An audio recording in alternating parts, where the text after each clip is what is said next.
আমি তো লক্ষাধিকের বেশি ভোটে জিতবো, নিশ্চিত থাকুন। 7টা বিধানসভায় জিতবো এবার মিরাকল করব। অর্জুন বাবু 4 জুন যখন রেজাল্ট বেরোবে চোখে সর্ষে ফুল দেখবে। কয়েকদিন আগে পর্যন্ত দুজনে ছিলেন একই দলে, এখন লোকসভা ভোটে তারা প্রতিপক্ষ। ব্যারাকপুরে বিজেপি প্রার্থী হিসেবে তার নাম ঘোষণার পরদিনই কার্যত খোলা চ্যালেঞ্জ ছুঁড়ে দিয়ে পার্থ ভৌমিকের গড় বলে পরিচিত নৈহাটি থেকে প্রচার শুরু করলেন অর্জুন সিং। ও তো কর্মীদেরকে শুধু নিয়ে রাজনীতি করেছে, বিল্ডে নেবে তো কোনোদিন রাজনীতি করিনি। এই নৈহাটি মানুষ, এই গৌরীপুরের মানুষ যখন অত্যাচারে সিপিএম জামানায় যখন অত্যাচার হয়েছিল তখন কিন্তু পাশেই আমি ছিলাম। এর উত্তর ব্যারাকপুরের মানুষ দেবে।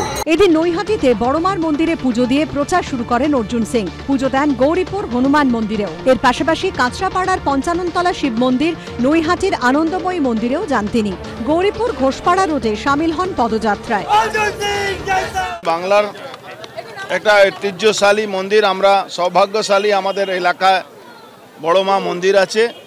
আমরা ওনার পুজো করে এখান থেকে যাত্রা শুরু করেছি, নৈহাটি থেকেই যাত্রা শুরু করেছি। মায়ের আশীর্বাদ যাতে আমার উপরে থাকুক, অসুর শক্তিকে নাশ করার জন্য মায়ের আশীর্বাদ যাতে আমার উপরে থাকবে, এটাই মায়ের কাছে আমি প্রার্থনা করি। যারা ভগবানের নাম রাজনীতিতে টেনে আনে আমি তাদের সাথে সহমত করি।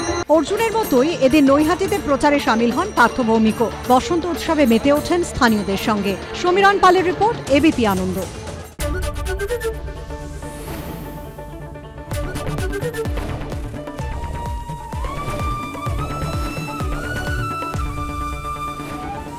এবিপি আনন্দ, এগিয়ে থাকে, এগিয়ে রাখে।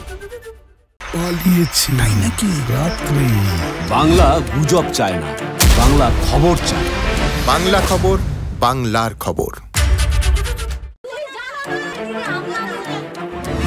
বাংলা চেঁচামেচি চায় না, বাংলা খবর চায়। বাংলা খবর, বাংলার খবর। আরে চাটা দে। এই আমার একটা চা দেন। কি হলো আমারটা? বাংলা পক্ষপাত চায় না, বাংলা খবর চায়। বাংলা খবর, বাংলার খবর। সত্য অন্তহীন, সত্যের খোঁজও তাই, সত্য সন্ধানে তাই আমরা অক্লান্ত, অকুতভয়। এবিপি আনন্দ নতুন ভাবনার প্রতীক, যা মনে মুক্ত, তথ্যে যুক্ত এবং যাবতীয় সীমানার বাঁধন থেকে মুক্ত। সীমা না শব্দটির মধ্যে লুকিয়ে আছে মানা শব্দটি, যেন চোখ রাঙানি এক অদৃশ্য বেড়াজাল, যা আটকে রাখে আমাদের এক ছোট্ট গণ্ডির মধ্যে।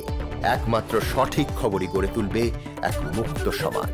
সেই জগৎ গড়ার লক্ষ্যে কোনো সীমানার ঠুকুটি আমরা মানব না।